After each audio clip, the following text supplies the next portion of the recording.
Format numerology நேயர்களுக்கு நர்மதாவின் அன்பான வணக்கம்.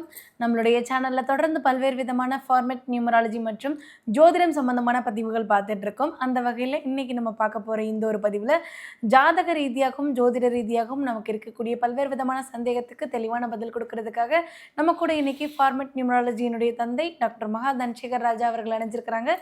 வணக்கம் சார். வணக்கம் சார். ஒரு 5 பதிவுகள் விட்டு ஒரு பதிவு, ஒரு 6 பதிவுகள் விட்டு ஒரு பதிவு அப்படின்னு சொல்லிட்டு நம்ம கொடுத்துட்ருக்கோம் சார் தொடர்ந்து. அதில் என்னென்னா, ஒருத்தவங்க வாழ்க்கையில் ஜெயிக்கிறதுக்கு ராசி நட்சத்திரம் இது 2 சூப்பராக இருந்தால் போதுமா, இல்லை தேதி அப்படின்றதும் பிரதானமாக இருக்கா அப்படின்றத பற்றி கேட்டுட்ருக்கோம். அதில் சில ராசிகளை பற்றி நம்ம தொடர்ந்து பேசிகிட்டு இருக்கோம் சார். தனுஷ் ராசி பற்றி பேசணும், விருச்சிக ராசி பற்றி பேசணும், துலா ராசி பற்றி பேசணும். அந்த வகையில் நேயர்கள் இன்னைக்கு கடகராசி பற்றி எங்களுக்கு கேட்டு சொல்லுங்கள். கடகராசியில் இருக்கக்கூடிய உங்களோட லைஃப் ஸ்டைல் எப்படி இருக்கும், என்ன மாதிரியான விஷயங்கள் எல்லாம் அவங்க ஜெயிச்சு வருவாங்க அப்படின்ற மாதிரியான விஷயங்களை கேட்டு சொல்லுங்கன்னு சொல்லியிருக்காங்க. ஸோ கடகராசி பற்றி எங்களுக்கு சொல்லுங்கள் சார். ஆமாம், கடகராசி பொதுவாக அதான் முதல்ல சொன்ன மாதிரி ராசியும் ஃபஸ்ட் கிளாஸாக இருக்கணும், நட்சத்திரம் ஃபஸ்ட் கிளாஸாக இருக்கணும், கூடையே எண்களும் ஃபஸ்ட் கிளாஸாக இருந்தால் தான் அந்த ஒரு சேர 3 பவர்ஃபுல்லாக இருந்தால் தான் அந்த இது பவர்ஃபுல்லாக இருக்கிறதுக்கு அந்த மனிதர்கள் அது யார் கையில் இருக்கோ அவங்களும் பவர்ஃபுல் மேன் ஆகிடுறாங்க.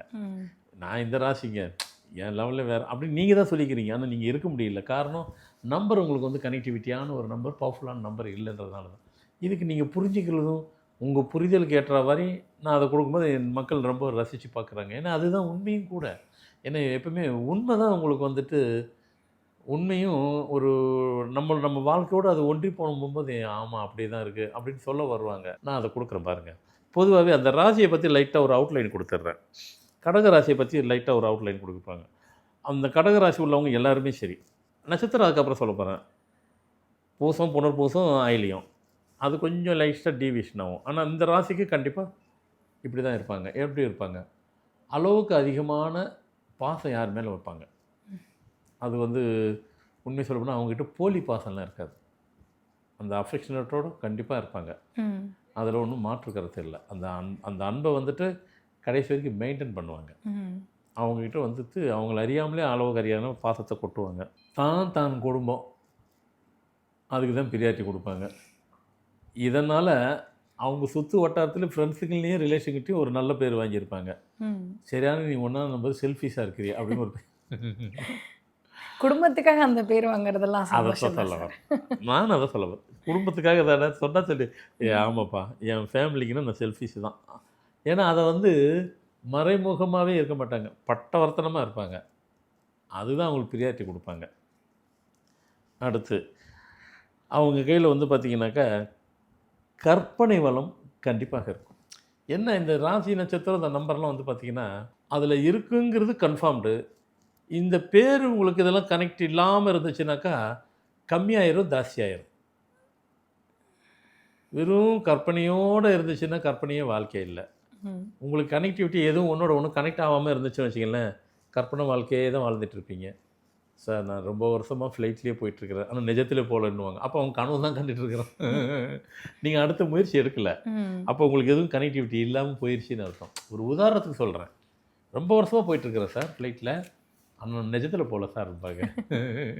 அது மாதிரி இப்போது ராசிங்கிறது அது பொதுவானது. இப்போது அப்படியே நட்சத்திரத்தில் வரேன். பூசம், புனர்பூசம், ஆயிலியம். பூசத்தை அப்படின்னு எடுத்தீங்கன்னா பூசத்தில் எப்படி இருப்பாங்க, கடகராசி பூசம் நட்சத்திரம் அப்படின்னாக்கா எப்படி இருப்பாங்க. அந்த பூசம் வரும்போது பார்த்திங்கனாக்கா ரொம்ப ரிஸ்க் எடுத்து எந்த வேலைனா செய்வாங்க. ரொம்ப ஹார்ட் ஒர்க்கர், கடின உழைப்பாளி. எந்த வேலைக்கும் வேலை செய்கிறதுக்கு தரவே மாட்டாங்க, அஞ்ச மாட்டாங்க. எதுவாக இருந்தாலும் என்னால் கேன் டூ எனிதிங்ஸ்ன்றுவாங்க. என்னாலும் பண்ண பயப்பட மாட்டாங்க. நெஞ்சோரம் கொண்டவங்க. ரொம்ப பிரத்தியார் சொல்கிறத காதில் லிசன் பண்ணுவாங்க. நாட்டில் இன்றைக்கி அது கொஞ்சம் கம்மி தான் மற்றவங்க சொல்கிறதுல. ஏன்னா அது பொறுமைங்கிறது எதுக்கு தெரியுமா, ஒரு மனுஷங்கிட்ட சொல்கிறதெல்லாம் காதில் வாங்குறது, அந்த காதில் வாங்கி பதில் கொடுக்குறது இவங்ககிட்ட நிறைய இருக்கும். அப்படியே லிசனிங்கோடு இருப்பாங்க. கடமை உணர்ச்சி அதிகம். நம்ம ஒன்று வார்த்தையை விட்டுட்டாக்கா அதை செஞ்சு கொடுக்கணும், அதை முடித்து கொடுக்கணும் அப்படின்னு சொல்லிவிட்டு அதில் ரொம்ப கீனாக இருப்பாங்க, தெளிவாக இருப்பாங்க. புனர்பூசம் அப்படின்னாக்கா கடகராசி புனர்பூசம் ஒரு தலைமை பீடத்தில் உட்காந்துருப்பாங்க. அவங்க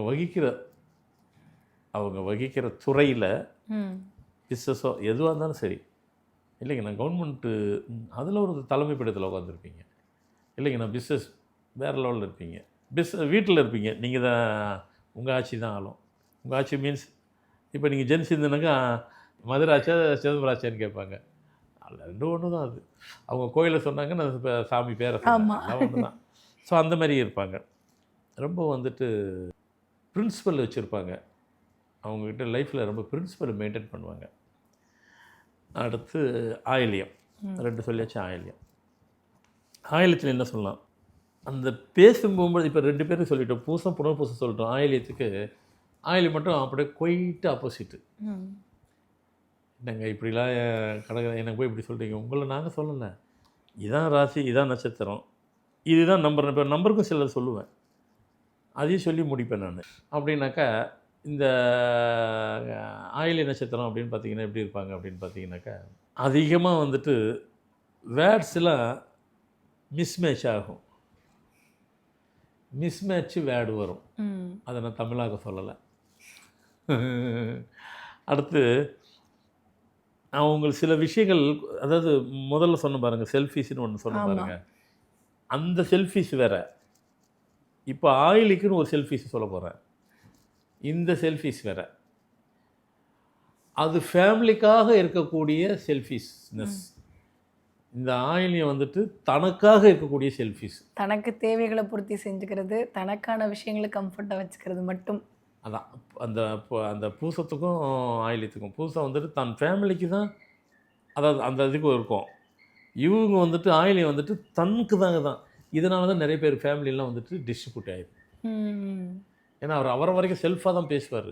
நான், என் ஃபேமிலி இல்லை, தனக்கு, தன் ஃபேமிலி இல்லை. நிறைய பேர் ஃபேமிலி டிஸ்ட்ரிபியூட் ஆகிறதுக்கு யாருன்னாக்கா கடகராசி, ஆயில்ய நட்சத்திரம் டோட்டல் அவுட். இந்த காரணம் தான். காரணம் வந்து நம்ம சிம்பிளாக சொல்லிடுவோம் இதான்ட்டு. அது நடந்துருமானா நடந்துடும், நடக்க வச்சிரும், சூழ்நிலை அமைஞ்சு போயிடும். பிஸ்னஸ்லேயும் வந்துட்டு ஒரு ஸ்டேபிளாக இருக்க விடாது.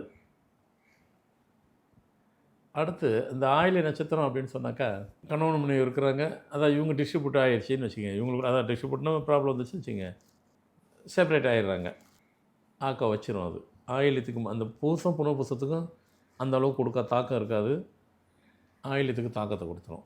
சிலது ஹஸ்பண்ட் ஒய்ஃபுகளும் நல்லா மியூச்சுவல் இருந்துகிட்டே இருக்கும், ஒன்றும் பிரச்சனை இல்லை, மியூச்சுவல் எல்லாம் பிரச்சனையே இல்லை, நல்லா தான் இருந்தாங்க. குழந்தை பிறகுது அது ஆயில்யம்னாக்கா அந்த மாதிரி கணவன் மனைவி அதை பெற்றோரை வந்துட்டு செப்பரேட் ஆகிக்கிறோம். அப்போது இந்த ராசி நட்சத்திரம் இவ்வளோ பவர் இருக்குது. அதே நேரத்தில் இங்கே அப்படியே வரேன், நம்பர் வைஸ் எடுத்துக்கிறோம். 24ஆந்தேதி பிறந்திருக்கிறீங்க அப்படின்னு எடுத்துக்கிட்டால் எப்படி இருப்பீங்க அப்படின்னாக்கா, அதை கடகராசி, அந்த பூசம் புனர்பூசம் ஆயில்யம். நான் எதுக்குமே சொல்லலை, அது நியூட்ரலாகவே விட்டுறேன். இதுலேயே நான் 3ஆக பிரிச்சுக்கிட்டேன்னாக்கா 3 லைஃப் ஆயிரும். கடகராசி 24 பூச நட்சத்திரம் அண்டு 24ஆந்தேதி பூசத்துக்கு எவ்வளோ தான் சொன்னேன் அவுட்டு. இங்கே ஆயில்யத்துக்கு தான் ஃபேமிலி பர்சனல் லைஃப் அவுட்டுன்னும், இங்கே 24ஆந்தேதி பிறந்து பூசமாக இருந்தால் கூட அவுட்டு. கடகத்துக்கு புனர்பூசத்துக்கும் அவுட்டு, ஆயில்யத்துக்கு டோட்டலாக முடிஞ்சிடும். திருமணம் 2-3 திருமணம் நடந்து கூட இது மாதிரி நடந்துடும். அப்போது இதெல்லாம் நடக்கும். அப்போ 8ஆந்தேதி கடகராசி, பூசம் புனர்பூசம் ஆயில்யம் எதுவாக இருந்தாலும் சரி, ஸோ ஃபேமிலியில் வந்து அவங்களால வந்துட்டு நல்லா தான் இருப்பாங்க, ஃபேமிலி ப்ராப்ளம் வந்துடாது. ஆயில்யம் வந்தால் அதுவும் ப்ராப்ளம் வந்துடும். அப்புறம் 9 அதே கடகம் ராசி, ஆயில்யம் பூசம் புனர்பூசம் ஆயில்யம் 9ஆந்தேதி இருக்கிறாங்க. எப்படி வந்துட போகிறாங்க அப்படின்னு பார்த்தீங்கன்னாக்கா, லைஃப் வந்துட்டு ஓகே நல்லா போயிட்டுருக்கு அப்படின்னு சொல்லிடுவாங்க. அதே நேரத்தில் அந்த ஓஹோன்னு போகிறோம் அப்படிலாம் சொல்ல முடியாது. இவங்களுதுலேயும் வந்து டிஸ்ட்ரிபியூட் வர்றதுக்கு வாய்ப்பு இருக்குது. அங்கே ஒரு பூசம் புனர்பூசம் தானே கொஞ்சம் தப்புங்க, ஆயில் வந்து டோட்டல் அவுட்டு. அதே 2, 11, 20, 7, 14, 25 வச்சுனாக்கா இதே ப்ராப்ளம் வந்துட்டு கடகத்தில் இருந்தாலும் தப்பிச்சிருவாங்க. கடகராசியிலேருந்து ஆயிலியம் இருந்தாலும் தப்பிச்சிருவாங்க. பூசம் புனர்பூசம் பொதுவாக நம்ம அதிகம் சொல்லலை, இங்கேயும் தப்பிச்சிருவாங்க. ஓஹோன்னு இருப்பாங்க. என்ன சார் இப்படி சொல்லிட்டீங்க, நான் சொல்லலை, அது அந்த நம்பர் அவங்கள போய் கொண்டு போய் விட்டுருது. அப்போது ஒரு ராசி, ஒரு நட்சத்திரம், ஒரு நம்பரு அவங்கள கொண்டு போயிட்டு கனெக்ட் பண்ணிடுச்சுன்னாக்கா, ஜாதகத்திலே வந்து கூட அவங்க போய் பார்த்து என்னடா அது இவங்க லைஃப் டிஸ்ட்ரிபியூட் ஆகிருக்கு, நல்லா உட்காந்து அழகாக ஆஹா பேசிகிட்டு இருக்கேன்னு நினச்சிருப்பாங்க. இதுதான் சமாச்சாரம். நம்பர் தான் ஓகே. அவங்களுக்கு சப்போர்ட் பண்ணுது. அப்போது வந்து நம்மளுடைய தமிழ்நாட்டு முதல்வர் வந்து ஸ்ட்ரகிள்களை தாண்டி ஒரு பெரிய இடத்துல வந்து இன்றைக்கி அவருடைய ட்ரீமை அச்சீவ் பண்ணியிருக்கிறாரு அப்படின்னா அதுக்கு இந்த கிரகங்களும் நீங்கள் சொல்லக்கூடிய இந்த காம்பினேஷனும் காரணமாக இருக்குமா சார்? ஆமாம், அவர் கடக ராசி, ம் புனர்பூசம், ம் கடக லக்னம். ம் கடக லக்னத்துக்கு ஒரு சீக்ரெட் சொல்கிறேன். கடக லக்னம் யாராக இருந்தாலும், இப்போ நீங்கள் பார்க்குறதுல நிறைய பேர் இருப்பீங்க, எந்த ரூபத்திலேயாவது ஏதாவது ஒரு சடனாக ஒரு ஒரு சூழ்நிலை வந்துட்டு அரசியலுக்குள்ள நுழைவீங்க. உள்ளே நுழையும் போதே பதவியோடு தான் இருப்பீங்க. ம் இல்லை, அது உண்மை. அது கடக லக்னம். இப்போ நீங்கள் இருக்கீங்க, பார்த்துக்கிட்டே இருக்கிறீங்க. ஐயா எனக்கு வந்து 33 வயசு, நான் கடக லக்னம். 33லேருந்து தான் ஆரம்பிக்குது. 33லேருந்து 50 52 வயசுக்குள்ளே அரசியலுக்குள்ளே வருவீங்க, பதவியை ஏற்பீங்க, பெரிய லெவலில் உட்காருவீங்க. கடகலக்குன்னு யாராக இருந்தாலும் இது நடந்தே ஆகணும், இது சந்திச்சே ஆகணும், உங்களுக்கு கிடைச்சே ஆகும். ஆமாம், நம்ம இப்போ தமிழ்நாடு முதலமைச்சர் விஜய் ஆகிற தளபதி விஜய்க்கும் அதே தான். கடக ராசி, புனர்பூச நட்சத்திரம், கடக லக்னம். இவர் கூட மன்மோகன் சிங்கன் கூட என்னது, அவருக்கு ஐஏஎஸ் ஆஃபீஸர். அவருக்கு அரசியலுக்கு என்ன சம்மந்தம்? சம்மந்தமே இல்லை.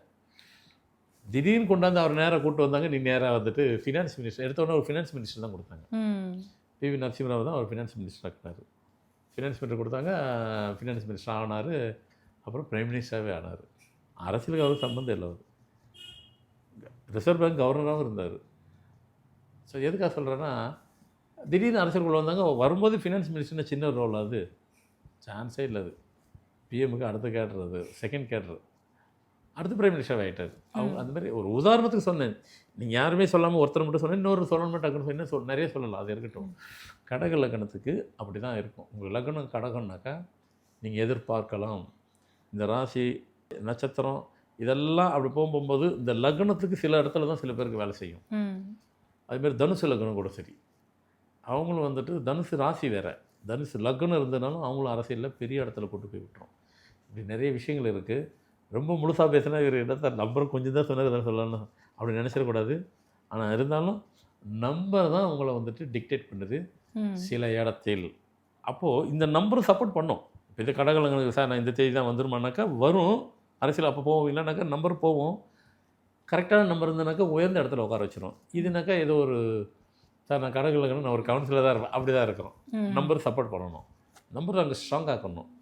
ஸோ அதனால் என்னைக்கோ இருந்தாலும் இப்போ நான் கொடுத்தது இந்த ராசி நட்சத்திரத்துக்கு மட்டும் பவர் இல்லை, நம்பரும் கூட இருந்ததுனாக்கா உங்கள் பவரை ஒருத்தரும் கிட்ட நெருங்க முடியாது, டச் பண்ண முடியாது, ஜெயிச்சிட்டே இருப்பீங்க. இப்போ விஜய் மட்டும் நம்ம முதலமைச்சர் என்னம்மா, நான் தான் இடையில சொன்னேன் ஒரு 2 மாதத்துக்கு முன்னாடி 17 வருஷம் இருப்பாருன்னு சொன்னேன் இல்லையா? இருந்ததுக்குன்னா இதுதான் காரணம்.